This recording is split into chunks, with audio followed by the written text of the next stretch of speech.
Good day, everyone. We start a new course named Computer Architectures and Assembly Language. To make it easier for you to follow the knowledge of the course, I would like to introduce some informations so that you can catch up with what you will be learning. I will talk about learning contents, the textbooks, how will you prepare for the labs, and how you will be assessed. First, about the learning contents. As the titles of the course state, the learning contents will be separated into two parts. The first part is about computer architectures, and the second one is about assembly language. About the first part, computer architectures, we, mis- you need to distinguish what is computer architectures and computer organizations. Why do we need to mention this?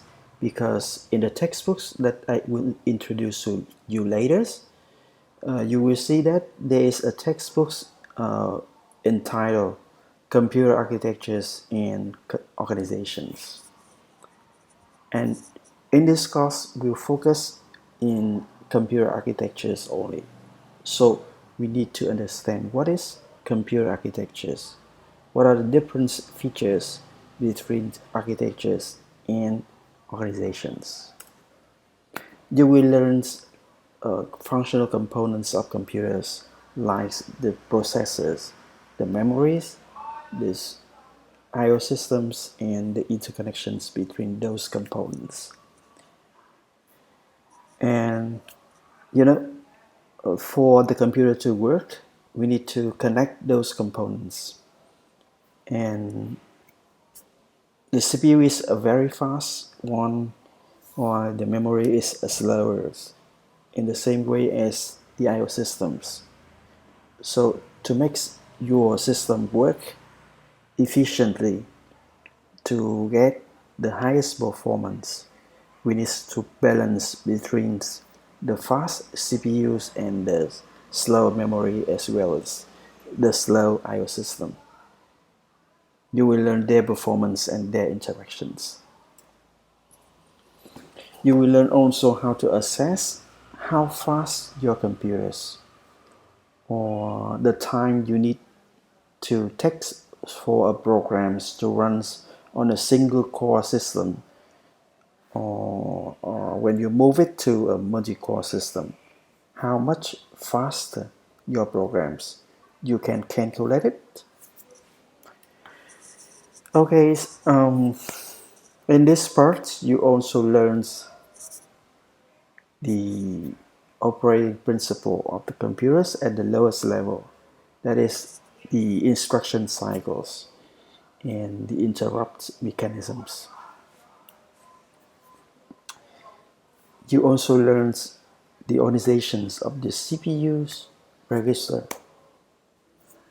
Especially we focus on the Intel CPUs and on x86 and on x64. Okay. For the second part, you will learn kinds of low-level language, and we choose network assembly because it is widely used. And when you read textbooks about assembly language, they usually use network assemblies as demonstrations. So we will learn it.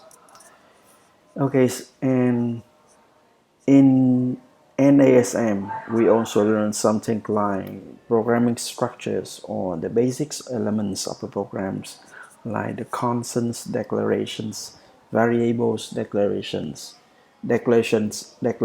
of segment, the data declarations, and how to use the labels, the comments, or how to interrupt a programs, how to end the programs. The main part of, of this part is about the instruction set, how to use the instruction set in program tasks. You will learn to use the instructions to accomplish some of the goals that I will assign you. You also learn how to use the macros and the functions. That means how to call the subroutines in assembly language. In the same way, you will learn how a stack is organized, and we call the organizations of a stack memories as stack frames. And how do we use the stack in assembly? Call assembly language, call C functions, or sometimes C functions. C language programs call assembly functions. Okay? That's all about learning contents. About the reference, you will learn, you will have the lecture notes, my lecture notes, this lecture notes. I also upload these lecture notes on the MS for you. About the textbook, we will use two textbooks for two parts. For the first part, computer architectures, you will use this one, Williams Stallings. Right. I also give you a soft copies of these textbooks so that you can download it and you can read it at home. The second one is about assembly language programming with Ubuntu. For the lab environments, you can use the online versions of NSM. You can visit this link, or you can install NSM on your computers, and then you compile programs, run it. That means you need a Ubuntu machine, and this is a link to the Ubuntu machine so that you can download it. And you need to install NASM, GCC, and GDBs on that virtual machines. These virtual machines, you can install it yourself or download from this link. But remember that if you install it yourself, you need to install NASM, GCC, or GDB. For assessments, the grading scales is 10, and this is the plans. You will have 20% quiz, 10% for the exercise, 5% for bonus. That means your contribution to my lectures, or you can raise the questions in class to ask me, or sometimes I will ask you to answer the questions, to do the exercise in class.